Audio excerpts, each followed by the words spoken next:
Dan yang paling penting adalah rujukan kami adalah kasus pembunuhan seorang anggota kepolisian berpangkat brigadir, yakni Brigadir Joshua Huta Barat yang ditembak mati oleh Barada Eliezer Budiang Tumeu atas perintah seorang Kadif Propam Mabes Polri, yakni Irjen Pol Verdi Sambo.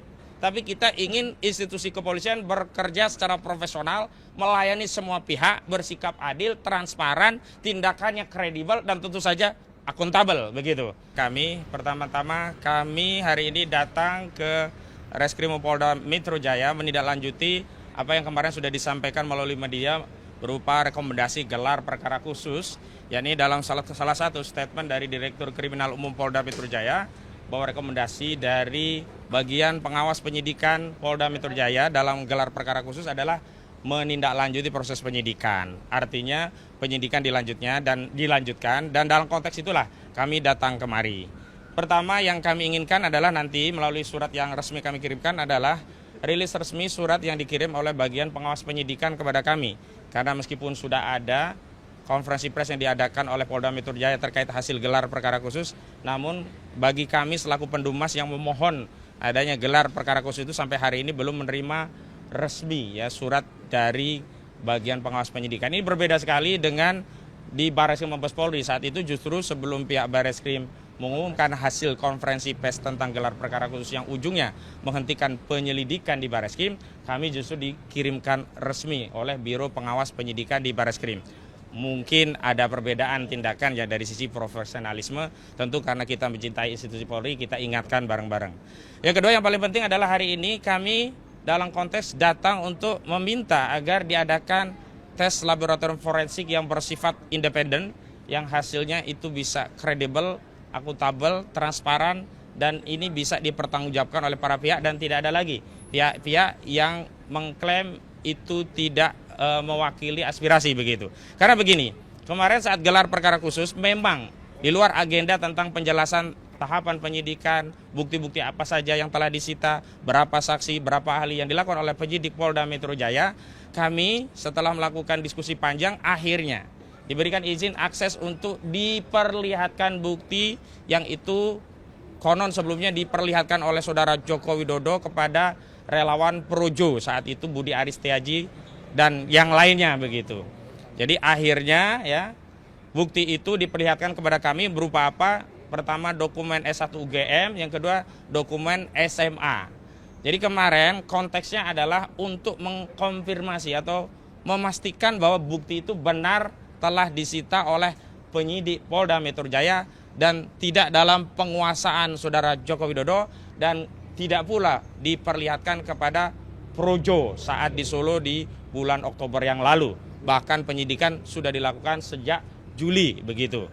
Nah selanjutnya kami ingin meluruskan framing di tengah masyarakat seolah-olah dengan ditunjukkan bukti itu perkara menjadi selesai. Seolah-olah itu adalah proses konfirmasi kehasilan ijazah. Keliru. Kami tegaskan bahwa proses untuk membuktikan perkara itu ada di persidangan. Dan hasil penafsiran terhadap bukti-bukti itu ada pada putusan hakim. Dan putusan itu adalah putusan yang berkekuatan hukum tetap atau inkrah van Gewitz. Dan putusan inkrah itu adanya nanti di majelis kasasi yang dikeluarkan oleh lembaga Mahkamah Agung Indonesia. Artinya kita semua harus menghormati dan bersabar karena begitulah proses berhukum dalam hukum acara pidana di negara kita. Ada putusan pertama, ada banding, ada kasasi. Nah disitulah tempat yang terakhir yang tidak ada lagi perbedaan penafsiran. Namun kami tegaskan, kami selaku penasihat hukum juga prinsipal kami baik dari klaster pertama maupun klaster kedua setelah diberikan izin akses melihat, sekali lagi hanya melihat ya, tanpa meraba, tanpa menerawang, apalagi meneliti. Kami justru makin yakin bahwa ijazah tersebut bermasalah. Atau mengutip apa yang disampaikan oleh klien kami Pak Roy Suryo, ijazah tersebut 99,9% palsu. Nanti ada penjelasan rinciannya. Kenapa demikian? Karena ternyata ijazah itu yang pertama dari sisi fisiknya yang bisa kita indera tidak jauh tidak beda dengan apa yang sudah beredar dan disaksikan oleh masyarakat. Yakni ijazah dengan foto seorang laki-laki berkacamata dengan kumis tipis yang seluruh rakyat Indonesia kami yakini juga sama pendapatnya dengan kami, itu bukan foto Joko Widodo. Dan itu ditegaskan oleh Rustam Effendi ketika melihat langsung saudara Rustam Effendi menyatakan kepada penyidik, Pak Polisi, Kalau ini bukan foto Jokowi, palsu. Itu kata Rustam Effendi. Nah, nanti ada penjelasannya, tapi kayaknya Rustam Effendi terlambat ini.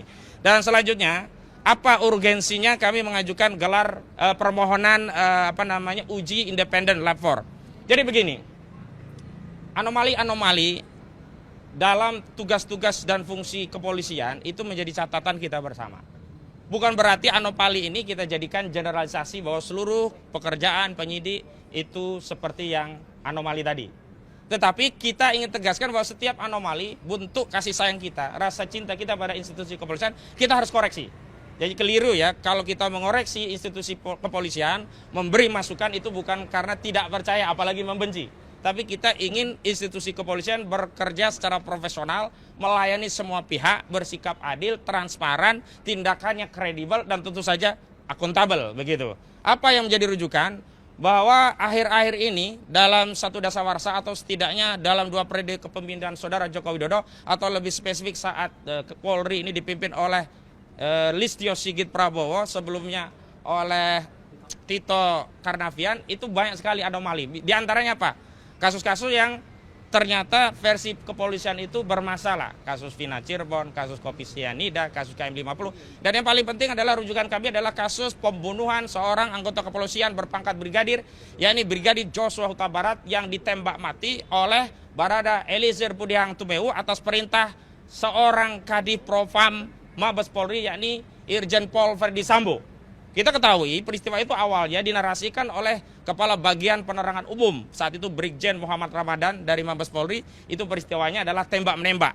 Dan sudah ada hasil forensik dari internal kepolisian melalui dokter di internal kepolisian, melalui proses autopsi di internal kepolisian. Hasilnya adalah itu tembakan dari peristiwa tembak-menembak. Tetapi apa?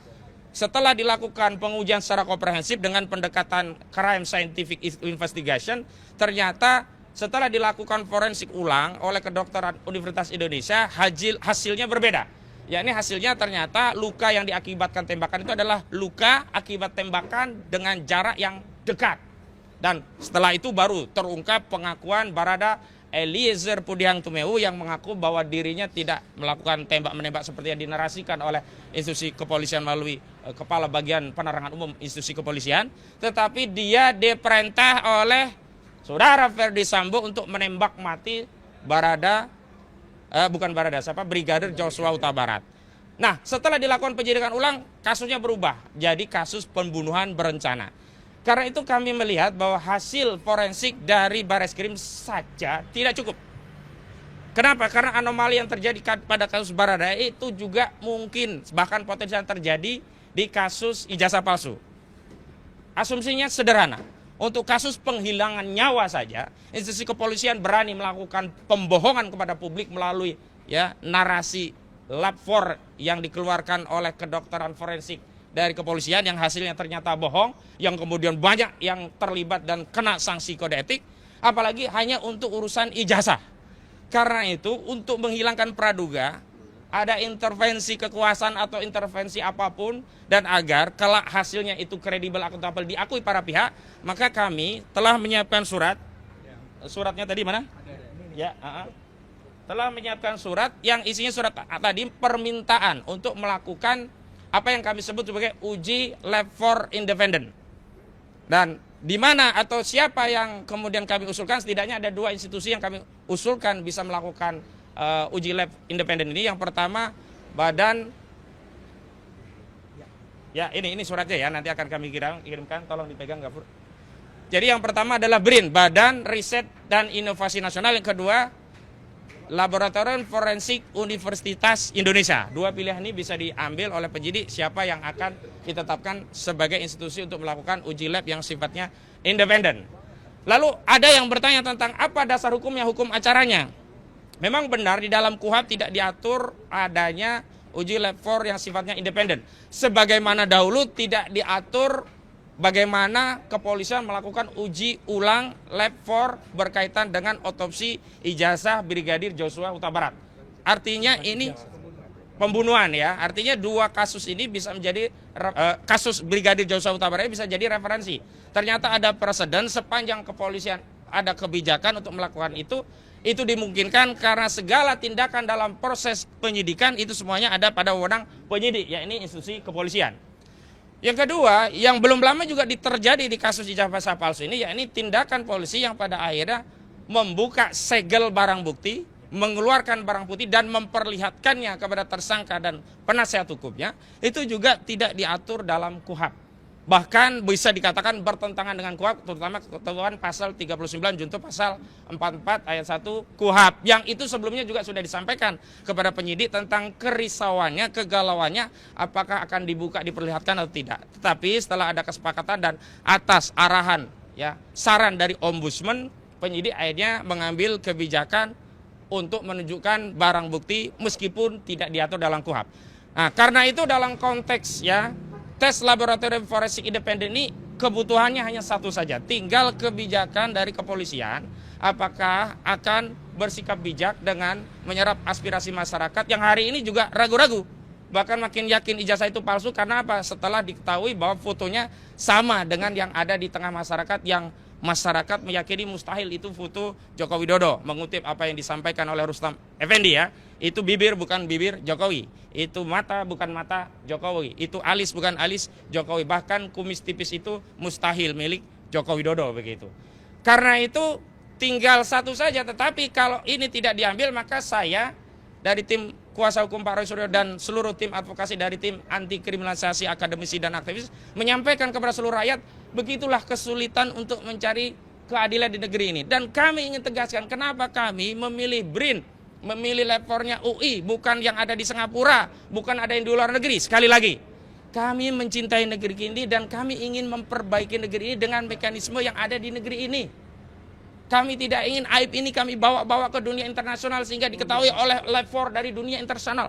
Cukuplah kita selesaikan dengan mekanisme yang ada di internal kita. Itu pengantar dari kami. Nanti ada pernyataan dari Pak Roy dan Pak Rustam. Jadi Pak Roy nanti mewakili dari layer yang pertama, Pak Rustam kedua Pak Rustam layer yang kedua. Tapi sebelum itu ada dari tim kami, Bung Gafur Sangajid, tolong disampaikan sejumlah anomali-anomali yang juga ditemukan dalam kasus KIP yang juga beliau menjadi salah satu kuasa hukumnya. Silakan. Subscribe, share, like, and comment. Subscribe, share, like, and comment. Subscribe, share, like, and comment. Subscribe, share, like, and comment. Subscribe, share, like, and comment.